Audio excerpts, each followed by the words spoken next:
Hello, and welcome to my Dark Dungeons Chimps guide with all 3 Tier 5 tack shooters. This is going to be fun. First, just place Sada as top left as possible. Just shove her into that corner. It's not that hard. If you get her placement right, you should be able to beat rounds 6 and 7 very easily.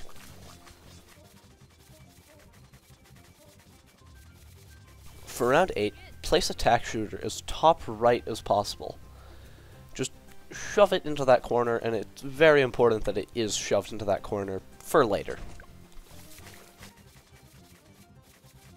You're going to then upgrade that tack shooter to a 101 just whenever you can afford it. It should be in the middle of round 9. Now we're going to go straight for our early game carry and our main Sada damage buffer for the late game, which is going to be a 032 Dragon's Breath Wizard. So we're going to place a Dragon Breath Wizard as bottom right as possible in this corner, right over here, and we're going to upgrade it to Fireball, and then Wall of Fire, and then Dragon's Breath whenever you can afford it. There is one required ability though, so I'll come back for that. It's not now, but just if you ever feel like you have to use a Leaping Sword, like if a Bloon leaks and gets past your defense, yeah, use a Leaping Sword.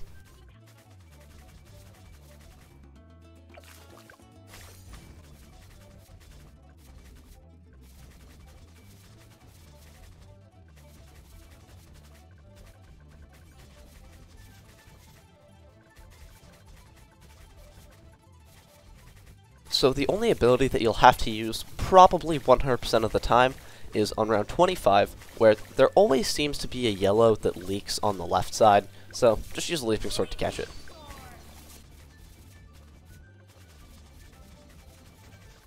In the middle of 27, you should be able to afford a 030 Dragon Breath Wizard. This guy is our main early game carry and will be some nice support for Sada in the late game. And then just get him to 032 once you can afford him, because we need that camo detection. And now I just straight up AFK until round 40, because why not? So yeah, I'll see you then. Oh yeah, make sure to not use code Dorio in the TD6 shop. Make sure to use code Ennui instead, because he thinks that Comanche Commander does very good damage to ceramics, and that is just objectively wrong, so go help him out.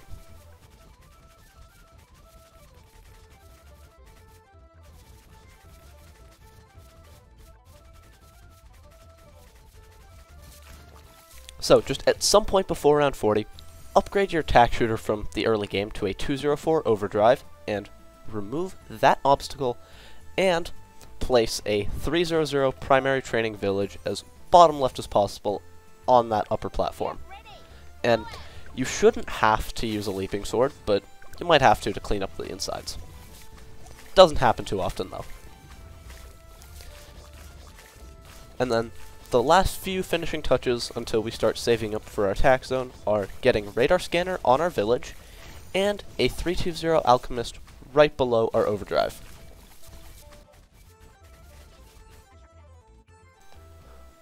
Once you've gotten that alchemist, we can just start saving up for the attack zone.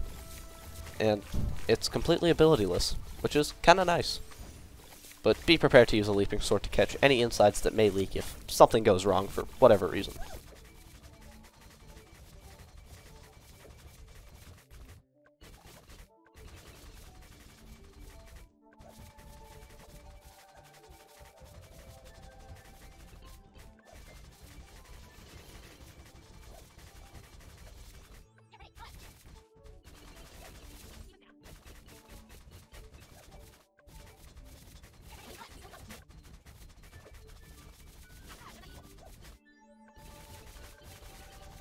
On round 55, you should be able to afford the tack zone.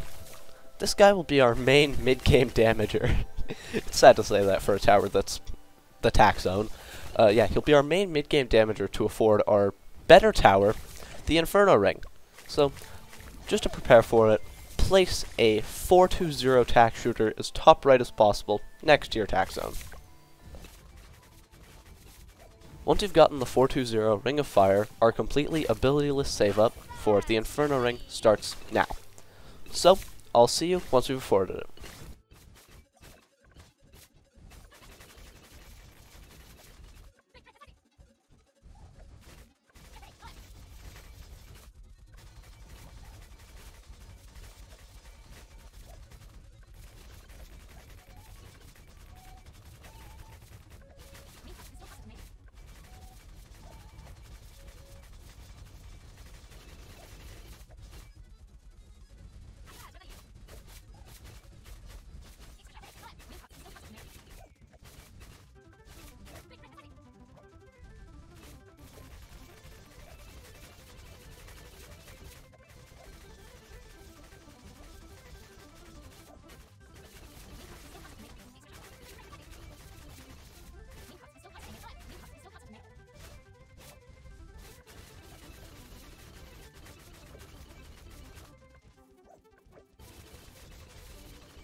Once we've afforded that, we're just going to get a bit more support to round out the setup before we can go for our final and the best Tier 5 tack shooter, the Super Maelstrom.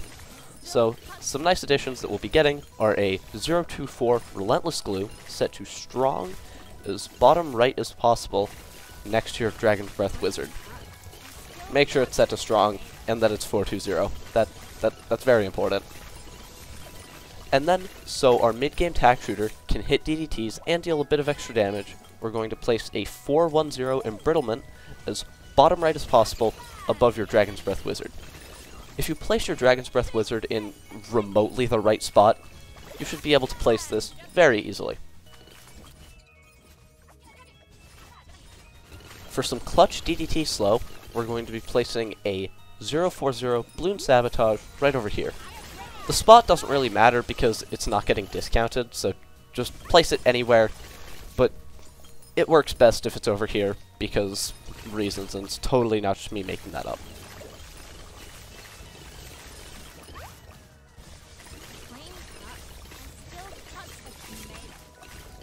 Once we've afforded this guy, we don't have to buy much more for a few rounds, which is kind of nice, I guess. Watch as these next few rounds get absolutely destroyed by Sada and our good Tier 5 tack shooter, and I guess our mid-game tack shooter is still there. It might be doing something. On 93, just for some absolute safety, use a Sabotage on the DDTs. Not sure if it's entirely needed, but, you know, just for some complete safety or something. I don't know. I might be making it up, but I don't think I am. 94 gets absolutely shredded by Sada and our tack duo, which is pretty nice. Why am I calling it a duo? It's actually just Inferno Ring. The mid-game tack shooter is doing nothing.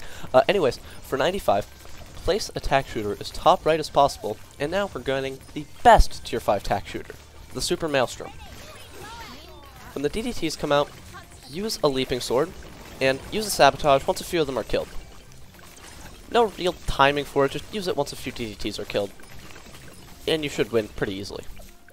For 96, upgrade your 042 Maelstrom to a 052 Super Maelstrom. I guess you could use the ability if you want, but it shouldn't be needed. I got scared there because of ninja distraction, and yeah, that happens a bit.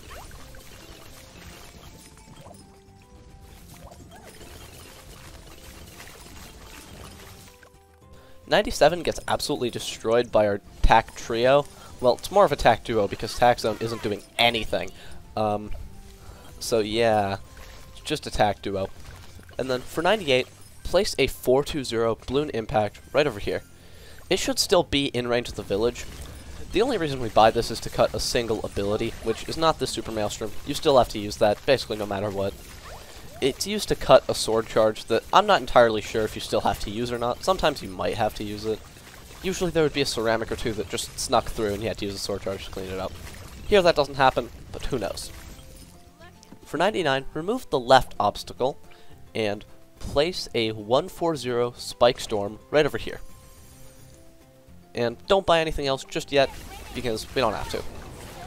And then, for the 99 DDTs, use a Sabotage and a Leaping Sword, just for complete certainty. And then, for around 100, give your Spike Storm a 320 Alchemist. And just use the ability once the bat has passed that intersection. You can also use the Super Maelstrom too. I'm guessing it does help quite a bit. I also use a Leaping Sword here. Not entirely sure that's required. Use Sword Charge to clean up if you have to. But now you should have your Midnight Mansion Black Border with a very cool strategy and all Tier 5 tack shooters. I hope this guide helped you out. Have a nice rest of your day. Goodbye. Anyways, Workshop with Churchill, Super Glue, and Bomb Blitz coming up next. That's gonna be fun.